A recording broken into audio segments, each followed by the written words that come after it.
The Republican Party would take the lead for Reconstruction in the South. The problem was the Republican Party in the 1860s was split into three different factions. That's three, right? Split into three different factions.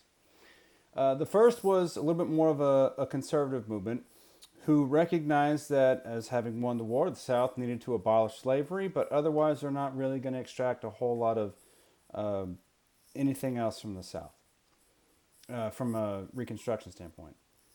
Then you had the far other radical extreme of the Republican Party that deeply wanted to punish Southerners and Southern white folks. They were largely comprised of abolitionists who were very militant about punishing the South. They even wanted to disenfranchise many white voters, which goes against the 14th Amendment. That's a whole other story. Um, they wanted to disenfranchise white voters, strip them of their lands, and give it to freed slaves. And they wanted to force the overwhelming majority of states, in order to regain statehood from the South, to have a majority of eligible voters vote to rejoin the Union and to be loyal to the Union. That's a pretty hard line stance. And you're not really going to gain a whole lot of support outside of African American new voters because of that. So you have the more moderate aspect. That's the third aspect of the Republican Party at the time. And that's where Lincoln was.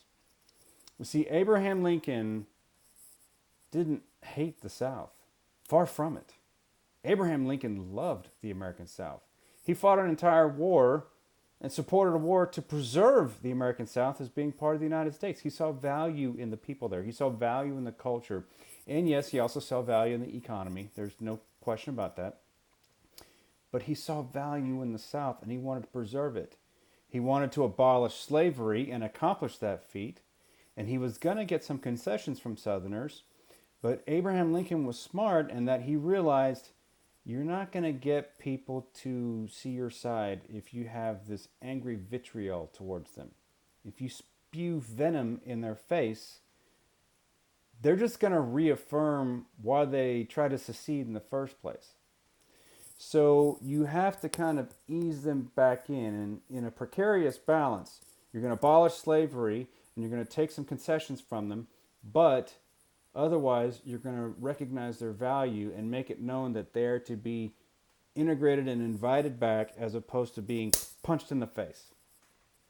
That's where Abraham Lincoln was. And even before the war's end, he implemented the idea of a 10% plan. And the 10% plan was meant for southern states who had seceded to where if 10% of their eligible voters would vote to rejoin the Union and be loyal to the Union, abolishing slavery in the process, then they would be invited back into the United States as a state. The 10% plan. That's it. Just 10% of eligible voters. If 10% of eligible voters can do that, then you'll be welcome back into the United States as long as you abolish slavery. So a few states actually did that, Louisiana and Arkansas being two of them. So from that standpoint, okay, Lincoln's idea of casually just taking concessions but recognizing value and not spitting in their face, that's how you might be able to get enough of them to kind of drag them over that line a little bit. There's still a very bitter Southern resentment of the Union, and for obvious reasons. So you don't want to further inflame that. You're just going to make the struggle even harder upon Reconstruction. So that was their idea. Otherwise, though, you have Northerners from the radical aspect who really wanted to punish the South.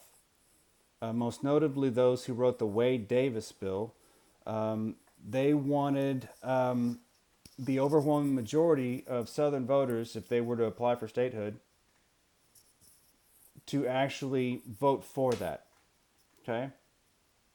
That never actually passed because Lincoln never actually signed it into law. He didn't necessarily sign a veto on it. He just kind of sat on it and invariably became a veto, a pocket veto, if you will.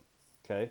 But there were radicals who drastically wanted to punish the South, and they wanted to do it with harshness. not going to gain a whole lot of favor because of that. Okay.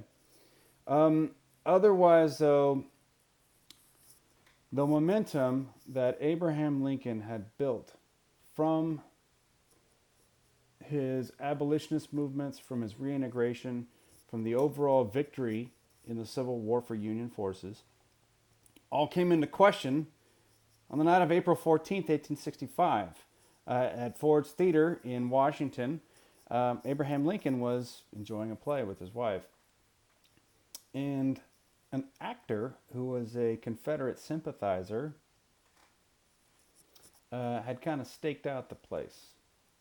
John Wilkes Booth was a Confederate sympathizer who was an actor who had staked out various different rehearsals of the play that the president was going to observe.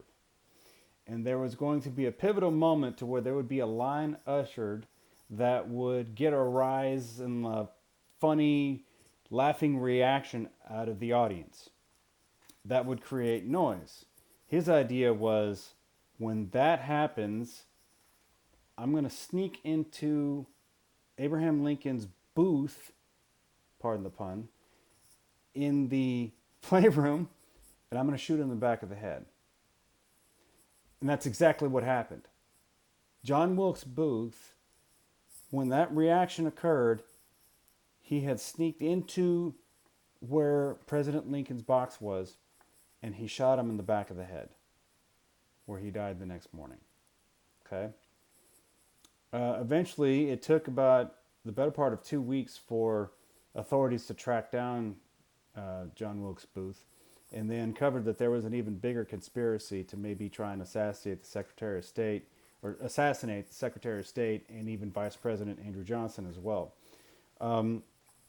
Otherwise, though, an American president, a current American president, was assassinated. He won't be the last. And we'll talk in other chapters about just who else, including one who happened to be shot dead in Dallas, where we are. Okay. Otherwise, though, now what? So Abraham Lincoln's dead. So by constitutional law, Vice President Andrew Johnson would now become President of the United States. Okay, so now what? Well, Johnson was largely in the same boat with Abraham Lincoln. He was one of these more moderate Republicans who wanted to maybe kind of ease the South back in, not by appeasing them, but by not offending them even further than they already had. They're very bitter about their loss, okay? You want to show them, hey, you're going to make concessions, you're going to end slavery while you're doing it, but we're not going to be overly harsh with you like this Wade Davis bill mess was.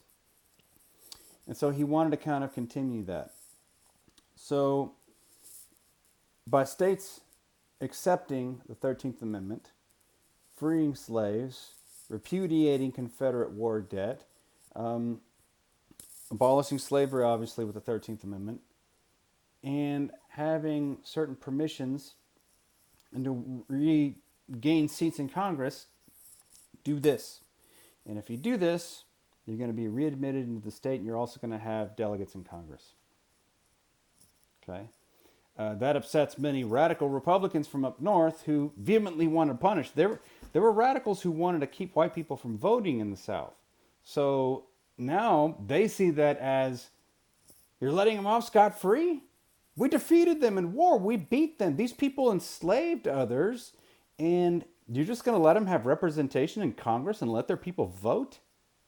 So the radicals were very upset about that, and it caused tension in Congress when Southern delegates from states that had been readmitted to the Union now had a voice in Congress. That further inflames Northern fire. Okay? So what you see here on the outset of Andrew Johnson's presidency is a continued mess. It's just now there aren't actually militant forces shooting guns at each other. But you're going to have a war of words that will inevitably continue.